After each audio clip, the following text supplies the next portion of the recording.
Welcome to AlexGs Aquarium, everybody. Today I am going to be reviewing an experiment I did to determine which product I'm going to be using to seal the glass to the front of my pond liner aquarium. Now, I did an experiment with 3 different products to determine which would be the best to do this for a couple of reasons. 1, I've never made a pond liner aquarium with a glass face, and 2, while I see a lot of different tips and tricks and methods used out on the internet, as I recently saw in a forum thread I was a part of, you see people do things on the internet, talk about them in forums, maybe have a YouTube video about what they did, but oftentimes you don't see the end result. How does one product to seal glass to a pond liner hold up in 6 months, a year, 2 years, or hey, even within a day or two of when someone posts something? And really got me thinking, I did a lot of research on what product I'd use before sealing the glass to my pond liner aquarium, so why not do the same here? I decided to choose 3 different products to test out to see how strong the bond would be between glass and the EDPM liner. Now, these products were chosen based on seeing people say they work on the internet and some of my own personal experience. The first one I'm going to test is GE Silicone 1. This is a real good standby that you see a lot of aquarium DIY folks use. I think it has its uses for non-structural projects, and we'll see how it holds up with EDPM liner sealing to glass. I honestly don't know. People said they've done it. I even saw a video with someone doing it with a very large volume of water. Not sure if it actually worked, but this is what they sealed it with. So that's the first thing I'm going to test out. Next, I'm going to test out the product that I trust from my experience in the plywood aquarium builds, and that is Momentive RTV 108. This stuff is ridiculously strong, and this product did a great job sealing the glass to my plywood aquariums that were coated with pond armor. The one thing is, though, that was pond armor and this is EDPM pond liner, and I don't know how this product's going to work, so this will be a good opportunity to test it out and see just how well it works out. The final product that I am going to be testing is called Gold Label. Now, this stuff is a little new to me. I've never worked with it before, but in my research I started looking at different pond forums and people that had pond liner aquariums, and this product came up quite a bit in the UK and the rest of Europe. It's actually manufactured in the UK, and you'd see people say, oh, well, I want to do this or this, and be like, oh, get Gold Label, and then someone would be like, oh, but it's so expensive, which they're not kidding. This little tiny thing here is 20 bucks, and a full-size tube for a caulking gun in the US is about $40 US.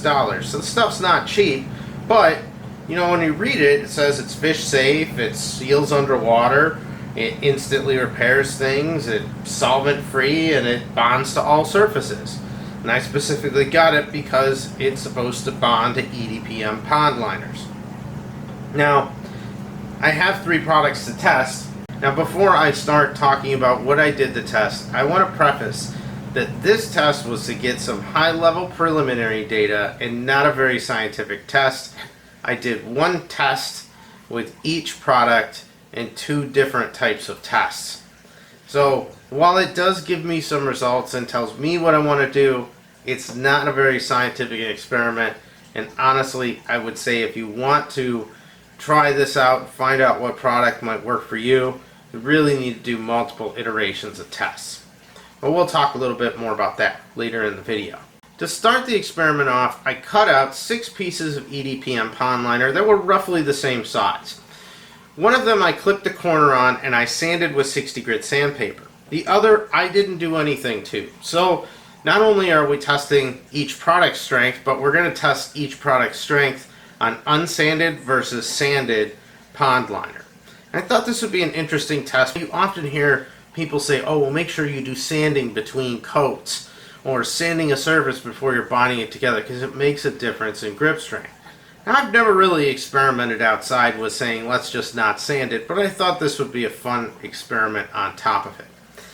So once I had my 6 pieces, I got a piece of glass from my old aquarium. I cleaned it off with a razor blade to scrape it down and make sure there was no dirt or other particles on it. And I wiped it down with isopropyl alcohol. I also cleaned off the pieces of pond liner with isopropyl alcohol just to get any little bits of dirt or grime off of them before they went to be sealed. I let them all dry, and then I proceeded to lay down each piece.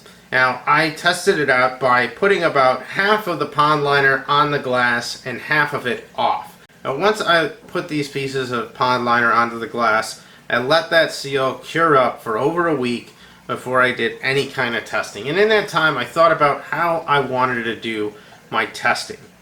And I wanted to measure it in some way, shape, or form, and I had to try and think of something that would work. And I ultimately came up with using an old drag scale for fishing reels to determine how many pounds of drag you have set on your fishing reel. And this is a very useful instrument. Now, again, it's not the most scientific of measuring instruments, but it'll do a decent job. Now, the nice thing about this little spring scale is when you pull it, there's a little indicator here that tells you how many pounds of force was exerted on the spring. And what I wanted to do was take the pond liner, hook it on, and do two different pull tests.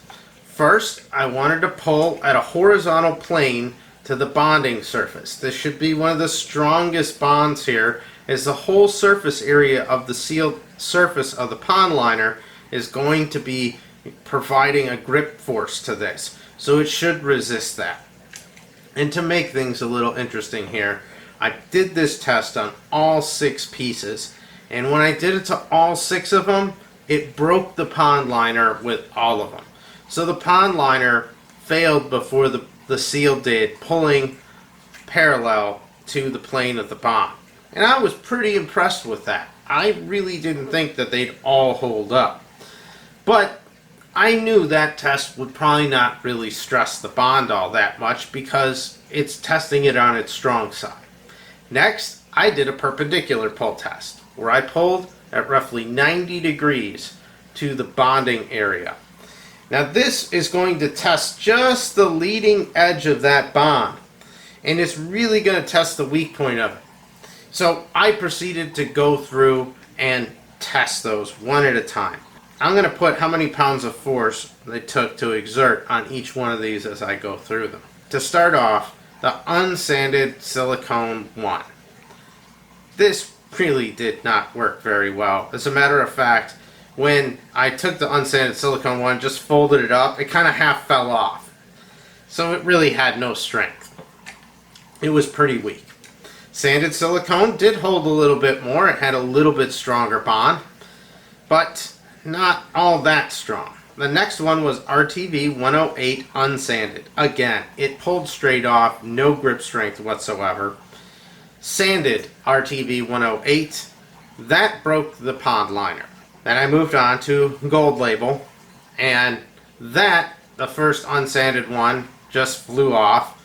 And then the sanded one did pull off, but it required a decent amount of strength. Now, the only piece of pond liner left standing after these tests was the RTV 108 one that was sanded. I've decided to really test this bond out, so I punched 2 holes through the pond liner. I bungeed it up and down on top of the spring scale. It actually broke. The glass bounced off the ground, but luckily it didn't break. And then I finally ripped it off with my hand after giving it a good yank. And I gotta say, there just wasn't really a contest here between these products.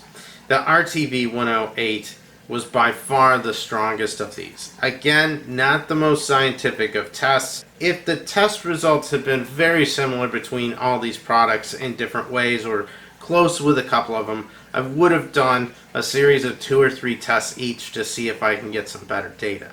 But there was just one that was just a clear winner here. And there's a couple reasons I decided to ultimately just go with RTV 108 for this project.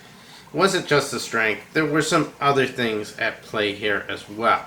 Now, at the beginning of the video, I talked about Silicone 1 a bit, and I said it's really great for non-structural projects, and I stand by that. I've used this product a lot, and it's great to seal things together. And the reason that it's great to seal things together is this. The very first sentence on the back of GE Silicone 1. All-purpose silicone 1. Sealant is 100% waterproof and blah blah blah blah blah. Sealant. That's what this is. Gold label. Pond and aquarium sealer. These are sealing products. They are meant to seal two things together. RTV 108, adhesive. This is an adhesive and this is a sealer. And I'm sure you're probably asking, what the heck is the difference between them? And I actually took some time to read that and see how it actually is looked at in the world of these products. And the best description I could find is that they both have their intended purposes, but they tend to kind of drift off into each other's houses a bit in terms of their use and how they work. A sealer is designed to seal two things together. Now it can also creep into having a bond between different objects, which is okay, but that's not the intent of the product. The intent is to try and waterproof it, moisture-proof it, or create some kind of barrier that things can't get beyond. An adhesive, on the other hand, is intended to bond two things together, but as a part of that, it also can be a very good sealer, preventing things like water from escaping the bond. This is also designed to make a long-lasting bond that is incredibly strong. So that's the difference between these. Now, I was really rooting for RTV 108 because I have experience with it. I trust it. It has worked for me. And it's not as expensive as the other stuff, Gold Label, which would have been ridiculously expensive. However, while this product is very expensive and didn't have the strongest bond, I think this might have a great spot in my emergency kit. Because it says it can cure underwater and it's fresh and saltwater safe, this might be a good thing to have if I ever get a leak in one of these pond liner tanks. Or if I just get a leak in general anywhere, this might be a way to put a temporary patch or seal on it to give me time. So I think this can be a valuable product. I'll probably test it more in the future once I get some water running in some of these tanks. That's the video today though, and the experiment that I ran on these three different products. I hope you enjoyed it. As always, if you have comments or questions, go ahead and leave them down below in the comment section. Thanks again for watching, everybody, and I'll see you on the next video.